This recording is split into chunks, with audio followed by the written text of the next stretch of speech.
ನಿಮ್ಮ ಮನೆ ಬಾಗಿಲಾಚೆ ನಿಂತು ನಿಮ್ಮ ಮನೆಯವ್ರು ಯಾರೋ ಅಳ್ತಾ ಬಾಗಿಲು ತೆಗೀರಿ ಅಂತ ಕೇಳ್ಕೊತಾ ಇದ್ರೆ ನೀವೇನು ಮಾಡ್ತೀರಾ? ತಕ್ಷಣ ಬಾಗಿಲು ಓಪನ್ ಮಾಡ್ತೀರಾ? ಒಂದು ವೇಳೆ ನಿಮ್ಮ ಮನೆಯವ್ರ ಮನೆ ಒಳಗಡೆನೇ ಇದ್ದು ಅವ್ರ ಧ್ವನಿ ಮಾತ್ರ ಮನೆ ಆಚೆಯಿಂದ ಬರ್ತಾ ಇದ್ರೆ ಹುಷಾರು, ಬಾಗಿಲ ಆಚೆ ಇರೋರು ಖಂಡಿತ ನಿಮ್ಮವರಲ್ಲ. ನಿಮ್ಮವರ ಧ್ವನಿಯನ್ನೇ ಕದ್ದು ನಿಮ್ಮನ್ನು ಬಲಿ ಪಡೆದಕ್ಕೆ ಬಂದಿರೋಂಥ ಒಂದು ಅತೀಂದ್ರಿಯ ಶಕ್ತಿ.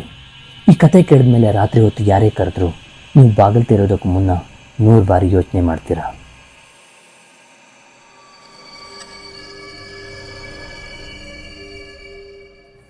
ಆ ದಿನ ಬೆಳಿಗ್ಗೆಯಿಂದಾನೇ ರಮ್ಯಾಗೆ ಏನೋ ಒಂಥರ ಆತಂಕ ಇತ್ತು.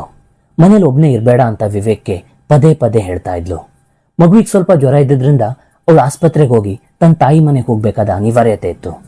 ವಿವೇಕ್ ಕೆಲಸದ ನಿಮಿತ್ತ ಅವ್ರ ಜೊತೆ ಹೋಗೋದಿಕ್ಕೆ ಸಾಧ್ಯವಾಗಿರಲಿಲ್ಲ. ರಮ್ಯಾ ಹೊರಡುವಾಗಲೂ ಬಾಗಿಲು ಸರಿಯಾಗಿ ಹಾಕೊಳ್ಳಿ, ಯಾರೇ ಬಂದರೂ ರಾತ್ರಿ ಹೊತ್ತು ಬಾಗಿಲು ತೆರಿಬೇಡಿ ಅಂತ ಎಚ್ಚರಿಸಿದ್ಲು. ವಿವೇಕ್ ನತ್ತ ಅವಳ ಮಾತನ್ನ ತಳ್ಳಾಕಿದ್ದ. ಇದು 2026ನೇ ಇಸ್ವಿ ರಮ್ಯಾ, ಇದು ದೆವ್ವಭೂತದ ಕಾಲ ಅಲ್ಲ ಅಂತ ಹೇಳಿ ಅವಳನ್ನ ಕಳಿಸ್ಕೊಟ್ಟಿದ್ದ. ಸಂಜೆ ಮಳೆ ಶುರುವಾದಾಗ ಅವನಿಗೆ ಆ ಹಳೆ ಮನೆಯಲ್ಲಿ ಒಂಟಿತನ ಕಾಡೋದಕ್ಕೆ ಶುರುವಾಯಿತು. ಹೊರಗಡೆ ಮರಗಳ ಗಾಳಿಯ ಸದ್ದು ವಿಚಿತ್ರವಾಗಿ ಕೇಳಿಸ್ತಾ ಇತ್ತು. ಮಧ್ಯಾಹ್ನ ರಮ್ಯಾ ಫೋನ್ ಮಾಡಿ ಮಗು ಇಲ್ಲಿ ವಿಚಿತ್ರವಾಗಿ ವರ್ತಿಸ್ತಾ ಇದೆ ಅಂತ ಹೇಳಿದ್ದು ಅವನ ತಲೆಯಲ್ಲಿ ಓಡ್ತಾನೆ ಇತ್ತು. ರಾತ್ರಿ 9 ಗಂಟೆ ಸುಮಾರಿಗೆ ವಿವೇಕ್ ಊಟ ಮುಗಿಸಿ ಬೆಡ್ರೂಮ್ನಲ್ಲಿದ್ದಾಗ ಮನೆಯ ಹಿಂಭಾಗದ ತೋಟದಲ್ಲಿ ಯಾರೋ ಜೋರಾಗಿ ಓಡ್ದಂತಾಯ್ತು. ಅವನ ಕಿಟಕಿಯಿಂದ ಹೊರಗಡೆ ನೋಡಿದಾಗ ಕೇವಲ ಕತ್ಲೆ ಮತ್ತು ಮಳೆಹನಿಗಳೇ ಕಾಣಿಸ್ತಾ ಇದ್ವು. ಮನುಷ್ಯ ಯಾರು ಅಲ್ಲಿರೋದಕ್ಕೆ ಸಾಧ್ಯ ಇರಲಿಲ್ಲ.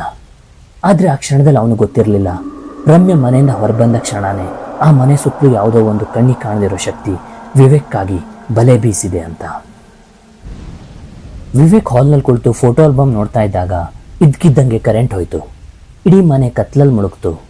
ಕಿಟಕಿ ಗಾಜಿನಲ್ಲಿ ಬೀಳ್ತಾ ಇದ್ದ ಮಿಂಚಿನ ಬೆಳಕು ಮನೆ ಒಳಗಿನ ಗೋಡೆಗಳ ಮೇಲೆ ವಿಚಿತ್ರವಾದ ನೆರಳುಗಳನ್ನು ಸೃಷ್ಟಿಸ್ತಾ ಇತ್ತು. ಅವನು ಮೇಣದಬತ್ತಿ ಹಚ್ಚೋದಕ್ಕೆ ಕತ್ಲಲ್ಲಿ ತಡ್ಕಾಡ್ತಾ ಇದ್ದಾಗ ಮನೆಯ ಮುಖ್ಯ ದ್ವಾರದ ಮೇಲೆ ಯಾರೋ ಬೆರಳುಗಳಿಂದ ಮೆಲ್ಲನೆ ಬೆಳೆದಂತಹ ಶಬ್ದವೊಂದು ಕೇಳಿಸ್ತು. ಅವನು ಗಾಬರಿಯಿಂದ ಬಾಗಿಲ ಹತ್ರ ಹೋಗಿ ಯಾರು ಅಂತ ಕೇಳಿದಾಗ ಆ ಕಡೆಯಿಂದ ಯಾವುದೇ ಉತ್ತರ ಬರಲಿಲ್ಲ. ಹೊರಗಡೆ ಗಾಳಿ ಶಬ್ದ ಜೋರಾಗಿನೇ ಇತ್ತು. ಮರದ ರೆಂಬೆಗಳು ಗೋಡೆಗೆ ಬಡಿದು ವಿಚಿತ್ರವಾಗಿ ಶಬ್ದ ಮಾಡ್ತಾ ಇದ್ವು. ವಿವೇಕ್ ತನ್ನ ಮೊಬೈಲ್ ತೆಗೆದು ಫ್ಲ್ಯಾಶ್ ಲೈಟ್ ಆನ್ ಮಾಡಿ ಬಾಗಿಲು ತೂತಿಂದ ಹೊರಗಡೆ ನೋಡೋದಕ್ಕೆ ಪ್ರಯತ್ನ ಪಡ್ತಾನೆ. ಆದರೆ ಮಳೆಯ ಮಂಜಿನಿಂದಾಗಿ ಹೊರಗಡೆ ಏನೂ ಕಾಣಿಸ್ತಾ ಇರಲಿಲ್ಲ. ಕೇವಲ ಕಪ್ಪು ಬಣ್ಣದ ದಟ್ಟವಾದ ಅಂಧಕಾರ ಮಾತ್ರ ಅವನ ಕಣ್ಣಿಗೆ ಬೀಳ್ತಾ ಇತ್ತು. ಸ್ವಲ್ಪ ಸಮಯದ ನಂತರ ಬಾಗಿಲ ಮೇಲೆ ಸ್ಪಷ್ಟವಾದ ಶಬ್ದವನ್ನು ಕೇಳಿಸ್ತು. ಈ ಬಾರಿ ಯಾರೋ ಕೈಯಿಂದ ಬಾಗಿಲನ್ನ ಬಡಿತಾ ಇದ್ರು.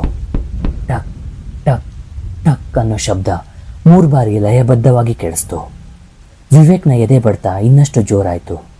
ಅಷ್ಟರಲ್ಲಿ ಬಾಗಿಲಾಚೆಯಿಂದ ಒಂದು ಧ್ವನಿ ಬಂತು. ಅದು ಬೇರೆ ಯಾರದೇ ಧ್ವನಿ ಆಗಿರಲಿಲ್ಲ. ಅದು ವಿವೇಕ್ನ ಹೆಂಡತಿ ರಮ್ಯಾಳದ್ದೇ ಧ್ವನಿ. ವಿವೇಕ್ ಬಾಗಿಲು ತೆಗಿ, ಮಳೇಲಿ ಪೂರ್ತಿ ನೆಂದೋಗಿದ್ದೀನಿ, ಮಗುಗೂ ಚಳಿ ಆಗ್ತಾ ಇದೆ ಅಂತ ರಿಕ್ವೆಸ್ಟ್ ಮಾಡ್ಕೊಂಡ್ಲು. ವಿವೇಕ್ಗೆ ಆಶ್ಚರ್ಯ ಆಯಿತು. ರಮ್ಯಾ ನಾಳೆ ಬೆಳಿಗ್ಗೆ ಬರೋದಾಗಿ ಹೇಳಿದ್ಲು. ಆದರೆ ಈಗ ಮಧ್ಯರಾತ್ರಿ ಬಂದಿರೋದು ಅವನಿಗೆ ನಂಬೋದಕ್ಕೂ ಸಾಧ್ಯ ಆಗಲಿಲ್ಲ. ರಮ್ಯಾ, ನೀನು ಈ ಹೊತ್ತಲ್ಲಿ ಹೇಗೆ ಬಂದೆ? ಅಮ್ಮನ ಮನೆಯಿಂದ ಇಷ್ಟು ಬೇಗ ಬರೋದಕ್ಕೆ ಹೇಗೆ ಸಾಧ್ಯ ಆಯಿತು ಅಂತ ಕಿಟಕಿ ಹತ್ರನೇ ನಿಂತ್ಕೊಂಡು ಕೇಳ್ತಾನೆ. ಹೊರಗಡೆಯಿಂದ ಉತ್ತರ ಬಂತು. ಮಗು ತುಂಬ ಜೋರಾಗಿ ಅಳ್ತಾ ಇತ್ತು, ಬಸ್ ಸಿಗಲಿಲ್ಲ ಅಂತ ಟ್ಯಾಕ್ಸಿ ಮಾಡ್ಕೊಂಡು ಮನೆಗೆ ಬಂದ್ಬಿಟ್ಟೆ. ಅವಳ ಸ್ವರ ತುಂಬ ನೈಜವಾಗಿತ್ತು. ಇವಾಗ ವಿವೇಕ್ ಮನಸ್ಸಲ್ಲಿ ಯಾವುದೇ ಸಂಶಯ ಉಳಿದಿರಲಿಲ್ಲ. ಅವನು ಬಾಗಿಲು ತೆಗಿಬೇಕು ಅಂತ ಚಿಲ್ಕದ ಕಡೆ ಕೈ ಚಾಚಿದಾಗ ಅವನಿಗೆ ಅದೇ ಕ್ಷಣದಲ್ಲಿ ನೆನಪಾಯಿತು. ಮನೆ ಹೊರಗಿನ ಮೇನ್ ಗೇಟ್ ಬೀಗ ಹಾಕಿದ್ದೀನಿ, ಅದ್ರ ಬೀಗದ ಕೈ ಮನೆ ಒಳಗಡೆನೇ ಇದೆ. ಅಂದರೆ ಗೇಟ್ ದಾಟಿ ಯಾರೂ ಒಳಗಡೆ ಬರೋದಕ್ಕೆ ಸಾಧ್ಯನೇ ಇಲ್ಲ. ಈ ಆಲೋಚನೆ ಅವನಿಗೆ ಬಂದ ಕೂಡಲೇ ಅವನ ಮೈಯಲ್ಲಿ ಬೆವರು ಕಿತ್ಕೊಂಡು ಬಂತು. ವಿವೇಕ್ ಬಾಗಿಲು ತೆರಿದೇನೆ ತನ್ನ ಫೋನ್ ತೊಗೊಂಡು ರಮ್ಯಾ ಕಾಲ್ ಮಾಡ್ತಾನೆ. ಒಂದು ವೇಳೆ ಅವಳು ಹೊರಗಡೆ ನಿಂತಿದ್ರೆ ಅವಳ ಫೋನ್ ಅಲ್ಲೇ ರಿಂಗ್ ಆಗಬೇಕಾಗಿತ್ತು. ಆದರೆ ಹೊರಗಡೆ ಯಾವುದೇ ಫೋನ್ ಸದ್ದು ಕೇಳಿಸಲ್ಲ. ಆದರೆ ಫೋನ್ ಕಂಟಿನ್ಯೂಸ್ ಆಗಿ ರಿಂಗ್ ಆಗ್ತಾನೇ ಇತ್ತು. ಕೊನೆಗೆ ರಮ್ಯಾ ಫೋನ್ ರಿಸೀವ್ ಮಾಡ್ತಾಳೆ. ಅವಳು ನಿದ್ದೆಗಳನ್ನಲ್ಲಿ ಇರ್ತಾಳೆ. ಏನಾಯ್ತು ವಿವೇಕ್, ಇಷ್ಟು ರಾತ್ರಿ ಫೋನ್ ಮಾಡಿದ್ಯಲ್ಲ ಅಂತ ಕೇಳ್ತಾಳೆ. ವಿವೇಕ್ ನಡ್ತಾ, ನೀನು ಎಲ್ಲಿದ್ಯಾ ರಮ್ಯಾ, ಮನೆ ಹೊರಗಡೆ ಬಂದಿದ್ಯಾ ಅಂತ ಮರು ಪ್ರಶ್ನೆ ಆಗ್ತಾನೆ. ರಮ್ಯಾ ಆಶ್ಚರ್ಯದಿಂದ, ನಾನು ಅಮ್ಮನ ಮನೇಲೇ ಇದ್ದೀನಿ, ಮಗ ಇಲ್ಲೇ ಮಲ್ಕೊಂಡಿದ್ದಾನೆ, ನಿನಗೇನಾದರೂ ಹುಚ್ಚ ಅಂತ ಮರು ಪ್ರಶ್ನೆ ಆಗ್ತಾಳೆ. ವಿವೇಕ್ ಈಗ ಜ್ಞಾನೋದಯ ಆಗತ್ತೆ. ಬಾಗಿಲ ಆಚೆ ನಿಂತು ಮಾತಾಡ್ತಾ ಇರೋದು ರಮ್ಯಾ ಅಲ್ಲ ಅಂತ ಖಚಿತ ಆಗತ್ತೆ. ಅವನ ಕೈಲಿದ್ದ ಫೋನು ಕೆಳಗಡೆ ಬೀಳೋ ಥರ ಆಗತ್ತೆ. ಅವನ ಇಡೀ ದೇಹ ಬೆವರೋದಕ್ಕೆ ಶುರು ಆಗತ್ತೆ. ಅವನು ಫೋನ್ ಕಟ್ ಮಾಡಿ ಬಾಗಿಲ ಕಡೆ ನೋಡ್ತಾನೆ.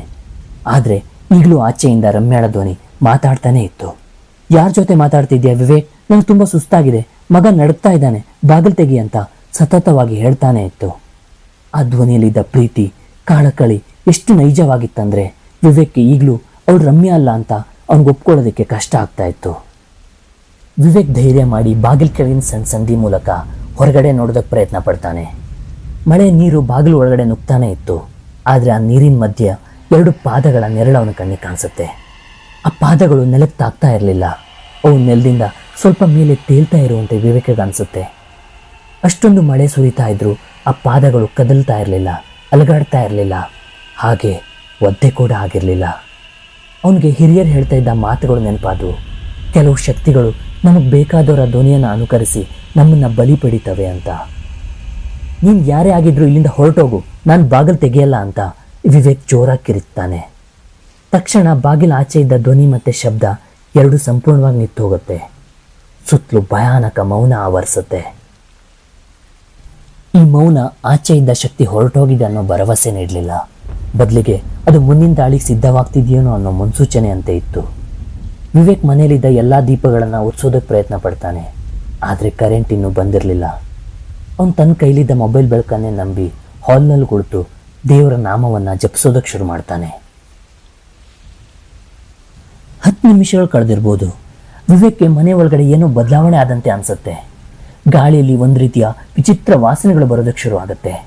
ಈ ವಾಸನೆ ಎಲ್ಲಿಂದ ಬರ್ತಿರ್ಬೋದು ಅಂತ ಅವನು ಹುಡುಕಾಡ್ತಾ ಇದ್ದಾಗ ಅಡುಗೆ ಮನೆ ಕಡೆಯಿಂದ ಪಾತ್ರೆಗಳು ಬೀಳೋ ಶಬ್ದಗಳು ಕೇಳಿಸುತ್ತೆ. ಮನೆ ಎಲ್ಲ ಕಿಟಕಿ ಬಾಗಿಲುಗಳು ಹಾಕೊಂಡಿದ್ರು. ಈ ಶಬ್ದ ಹೇಗೆ ಬಂತು ಅಂತ ಅವನಿಗೆ ಅರ್ಥ ಆಗಲ್ಲ. ಇನ್ನಷ್ಟು ಭಯ ಆಗುತ್ತೆ. ಅವನು ಮೆಲ್ಲನೆ ಅಡುಗೆ ಮನೆ ಕೋಣೆ ಕಡೆ ಹೋಗ್ತಾನೆ. ಪಾತ್ರೆಗಳು ಚೆಲ್ಲಾಪಿಲ್ಲಿಯಾಗಿ ಬಿದ್ದಿರುತ್ತೆ. ಅಲ್ಲಿನ ಕಿಟಕಿ ಗಾಜುಗಳ ಮೇಲೆ ಯಾರೋ ಗೀಚಿದಂತೆ ಕಲೆಗಳು ಮೂಡಿರುತ್ತೆ. ಅಲ್ಲೇ ಇದ್ದ ಹಳೆ ಗಡಿಯಾರ ಏಕಾಏಕಿ ಜೋರಾಗಿ ಶಬ್ದ ಮಾಡೋದಕ್ಕೆ ಶುರು ಮಾಡುತ್ತೆ. ಅದರಲ್ಲಿದ್ದ ಮುಳ್ಳುಗಳು ಅತಿ ವೇಗವಾಗಿ ಹಿಂದಕ್ಕೆ ತಿರುಗೋದಕ್ಕೆ ಶುರುವಾಗುತ್ತೆ. ವಿವೇಕ್ಗೆ ತಾನೇನು ಭ್ರಮಿಸ್ತಾ ಇಲ್ಲ, ಯಾವುದೋ ಒಂದು ಕೆಟ್ಟ ಶಕ್ತಿ ಮನೇನ ಆವರಿಸ್ಕೊಂಡಿದೆ ಅಂತ ಸ್ಪಷ್ಟವಾಗಿ ಅರ್ಥ ಆಗುತ್ತೆ. ಅವನು ಹಿಂತಿರುಗಿ ಬರೋದಕ್ಕೆ ಪ್ರಯತ್ನ ಪಟ್ಟಾಗ ಮನೆ ಗೋಡೆ ಮೇಲೆ ಅವನದೇ ನೆರಳು ವಿಚಿತ್ರವಾಗಿ ವರ್ತಿಸ್ತಾ ಇರೋದು ಅವನು ಕಾಣಿಸುತ್ತೆ. ಅವನು ಕೈ ಎತ್ತಿದ್ರೆ ಆ ನೆರಳು ಕೈ ಇಳಿಸ್ತಾ ಇತ್ತು. ಅದು ಅವನ ಪ್ರತಿಬಿಂಬದಂತೆ ವರ್ತಿಸ್ದೇನೆ ಅದು ಸ್ವತಂತ್ರವಾಗಿ ಚಲಿಸ್ತಾ ಇತ್ತು.